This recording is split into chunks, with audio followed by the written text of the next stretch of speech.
দিনকে দিন আমাদের সরকারের সাইজ বড় হচ্ছে আর বেসরকারি খাত সংকুচিত হচ্ছে। আরেকটা বিষয় হচ্ছে খেজুরের দাম কমবে, মধুর দাম বাড়বে। খেজুর আর মধু একই দেশ থেকে আসে, ধরেন সৌদি আরব থেকে আসে। এই সময় আমাদের ব্যাংকিং খাতের এই অবস্থার মধ্যে আবার যদি সরকারও ঋণ নেয় তাহলে আসলে খাতটা কি হবে আপনার কি মনে হয়? আমি বিশ্লেষক সরকার ঋণ নিলে একটা সুবিধা আছে, সরকার তো ঋণ পরিশোধ করে। ব্যাংকিং খাতের এই দুরবস্থা তো সরকার বানায় নেই, মানে সরকারের তদারকিতে সরকারের গুন্ডা পান্ডারা এটা লুট করেছিল। সরকার যদি ঋণ নেয় তাতে বড় অসুবিধা, যেটি একটু আগে মুয়াজ্জেম ভাই বলেছেন, যে বেসরকারি খাতে ঋণ প্রবাহ সংকুচিত হবে। বেসরকারি খাত যখন বিনিয়োগ করে তখন কার কাছ থেকে টাকা নেয়? উদ্যোক্তা শেয়ার হোল্ডাররা তাদের ব্যক্তিগত পয়সা দেন, তারপরে তারা ব্যাংকের কাছে যান, তারপরে তারা আবার ব্যবসা বড় হলে পরে তারা শেয়ার মার্কেটে গিয়ে তাদের ব্যবসা বড় করার জন্য টাকা নিতে পারেন। আমাদের শেয়ার মার্কেটে কিন্তু গ্রিনফিল্ড কোম্পানি শেয়ার দিতে পারেন, অর্থাৎ স্টার্ট আপ কোম্পানি কিন্তু শেয়ার মার্কেটে টাকা তুলতে পারেন। আপনাকে 3 থেকে 5 বছর কোম্পানিটা চালাতে হবে, ডিভিডেন্ড দিতে হবে একটা নির্দিষ্ট পরিমাণ, অনেক ক্রাইটেরিয়া আছে। তারপরে আপনি আইপিও দিতে পারবেন, মানুষের কাছ থেকে টাকা নিয়ে ব্যবসা বড় করতে পারবেন। কারণ আমাদের শেয়ার মার্কেটের অবস্থাও তো আসলে ডাল, মানে এটা তো শেষ। বড় বাজেটের মানে সম্ভবত তা না, এখানে সম্ভবত এবার থোক বরাদ্দের একটা অংশ রয়েছে কার্ডে যে চলে যাবে। কত, হ্যাঁ কার্ডে চলে যাবে। কার্ডের জন্য কি কার্ড আসলে কতটুকু বাস্তবায়ন করে এখনো ডিসাইড করতে পারেনি। আরেকটা হচ্ছে বেতন কতটুকু বাড়াবে, এটাকে কয় ফেজে বাড়াবে সেটা এখনো ডিসাইডেড না। সুতরাং যদি 2 ফেজ হয় তাহলে আরো বেশি টাকা বেতনের জন্য তো 35,000 কোটি টাকা, সেটা তো হলো একটা ভাগ, কিন্তু তার তো টোটাল টার্গেট হচ্ছে 1 লক্ষ, আর 3টা ফেজে, 3টা না 4টা ফেজে তাহলে কতটুকু এই জন্য মনে থোকে রেখে দিয়েছে যদি প্রেশারটা হয়। এখন মুশকিলটা দেখেন, যারা কর আদায় করে তারা নিজেদের পিছনে সে করের টাকা ব্যয় করে দিবে, অর্থাৎ সরকারের পরিচালন ব্যয় হচ্ছে সবচেয়ে বড় খরচ। তার মানে আপনি আমাদের কাছে কর নিয়ে আপনার কর্মকর্তা কর্মচারীদেরকে পালবেন, বেতন দিবেন, তাহলে তো কোনো কাজ হলো না। বেসরকারি খাত বিরাট অঙ্কের কর জেনারেট করবে, সেই বিরাট অঙ্কের কর জেনারেট করে সরকারকে তারা প্রতিপালন করবে। কিন্তু হওয়ার কথা তো উল্টা। মুক্তবাজার অর্থনীতিতে সরকারের সাইজ ছোট হওয়ার কথা ছিল আর বেসরকারি খাতের সাইজ বড় হওয়ার কথা ছিল। দিনকে দিন আমাদের সরকারের সাইজ বড় হচ্ছে আর বেসরকারি খাত সংকুচিত হচ্ছে। আরেকটা মজার বিষয় হচ্ছে সেমিকন্ডাক্টর শিল্পে কর তুলে দেওয়া হয়েছে। সেমিকন্ডাক্টর বাংলাদেশে এখনো বানায় না, কিন্তু কিছুই হয় না। তাহলে এইটা কর তুলে দিল, এই বছর সেই কর না দেওয়ার সুবিধা তো কেউ পাবে না।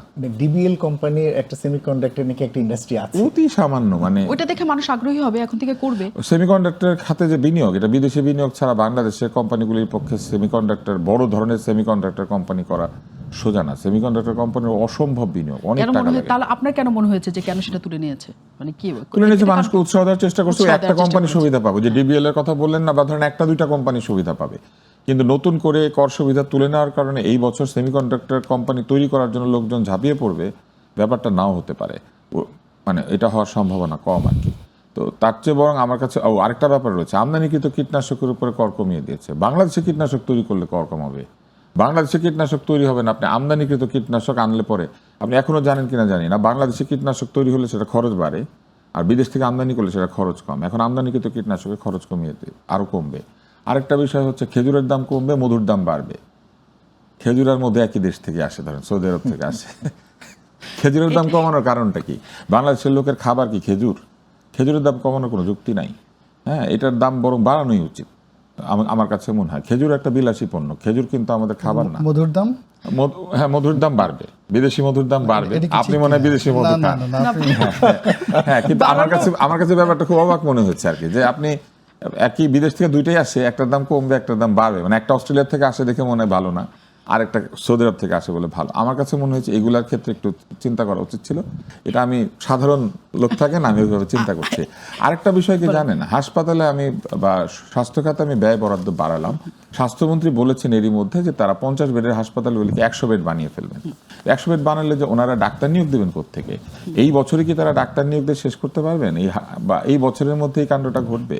তাহলে বিনিয়োগ বাড়িয়ে দিয়ে এক বছরের মধ্যে ডাক্তার নিয়োগ করা সম্ভব না? না, সম্ভব না আসলে। বিসিএস এর মাধ্যমে সরকার ডাক্তার নিয়োগ করেন, বিসিএস পরীক্ষা দ্রুত শেষ হয় না, মানে এই নিয়োগ শেষ করতে করতে আউটসোর্সিং করলো বা কোনো একটা এবার আসেন আরেকটা মজার বিষয় রয়েছে, সরকার গরিবদের জন্য অনেক কিছু করছেন না, কিন্তু আমাদের এই পুরা স্বাস্থ্য ব্যবস্থা না, শুধু পুরা সরকারি ব্যবস্থায় এই আউটসোর্স বলে একদল কর্মীকে এই বিদেশিদের পরামর্শ শুনে আমরা নিয়োগ করেছি। তারা কারা? যারা ঝাড়ু দেয়, যারা দারোয়ান, যারা একদম নিম্ন কাজগুলি করে, এরা সব আউটসোর্সড হয়েছেন। এই আউটসোর্সিংটা একটা দুর্নীতির মতো ব্যবহৃত হয়।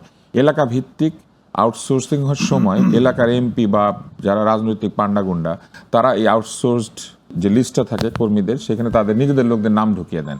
ধরেন 13 জন আউটসোর্স কর্মী আছে, তার মধ্যে 3 জন কাজ করে আর 8 জন হচ্ছে বেতন তুলে নিয়ে যায়। তারা ওই এলাকার রাজনৈতিক লোকটার পিছনে পিছনে ঘুরে, ধরেন উপজেলা চেয়ারম্যানের পিছনে ঘুরে, তার লোক অথবা এমপির লোক, অমুকের লোক, তমুকের লোক। আমি মনে করি যে বেশি চাকরির নিরাপত্তা কার দরকার? চাকরির নিরাপত্তা বেশি দরকার হচ্ছে দরিদ্র মানুষদের। যে লোকটা ঝাড়ু দেয় তার, যে লোকটা পরিষ্কার করে তার, যে লোকটা মালি তার, কারণ ওর কাজটা ওইখানেই আছে এবং ওইখানেই কাজটা করে। এই আউটসোর্সিং এর নামে মাঝখানে একটা আউটসোর্স করে এরকম কোম্পানি তৈরি করা হচ্ছে। এরা হচ্ছে ওই জনসভায় লোক সাপ্লাই দেওয়ার যে একটা দালালি ব্যাপার ছিল, একই যে ঘটনা। আপনি সরকারকে লোক সাপ্লাই দিয়ে 10-12 জন লোককে, ডাক্তার তো আসলে কি সাপ্লাই দেওয়া যায় আসলে? না ডাক্তার না, ডাক্তার আউটসোর্স হয় না তো, আমি সেটা বলছি। চুক্তিভিত্তিক ডাক্তার আউটসোর্স হয় না, চুক্তিভিত্তিক নিয়োগে ডাক্তারের হয় না। এই চুক্তিভিত্তিক নিয়োগটা হচ্ছে নিম্ন পর্যায়ে। আমি মনে করি এই সমস্ত যারা আছেন এদেরকে চাকরি দেওয়া উচিত এবং এদেরকে চাকরির নিরাপত্তা দেওয়া উচিত। এবং এরা কিন্তু আসলে দুইভাবে শোষিত হয়। একটা হচ্ছে এরা চাকরিটা পায় না, সরকারও লস করে, কারণ 13 জন আউটসোর্স কর্মী, 16 জন আউটসোর্স কর্মীর মধ্যে 4 জন কাজ করে আর বাকিরা ওই যে এলাকার প্রভাবশালী লোকের আত্মীয়। এবং ডাক্তার প্রহরিত হয়েছে এটার জন্য।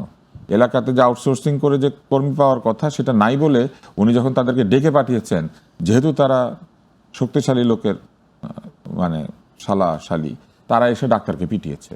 কেন আপনি আউটসোর্সের লোক খুঁজতে যান? আমরা কাজ করব না, আমরা বেতন নিব, টাকা তুলে নিয়ে যাব। এই জন্য আমি মনে করি যে এই সরকারের যে মাঝখানে মধ্যস্বত্বভোগী আউটসোর্স করে যে কোম্পানি নিয়োগ দিয়ে বা আউটসোর্স সরাসরি আউটসোর্স করে এইভাবে নিয়োগ না করে গরিব লোকদের চাকরির ব্যবস্থাটা বেশি করা দরকার। তাদের চাকরি পার্মানেন্ট হওয়া বেশি দরকার, তাই না? যে লোকটা ডাক্তার, সেই লোকটা যদি কালকে চাকরি চলে যায়, সে ডাক্তারি করতে পারে, আরেকটা জায়গায় গিয়ে প্রাইভেট প্র্যাকটিস করতে পারে। যে লোকটা ঝাড়ু দেয় সরকারের ওইখানে, সেই লোকটা কিন্তু বের হয়ে গেলেই ওইরকম হাসপাতালে কাজ করতে পারবে না।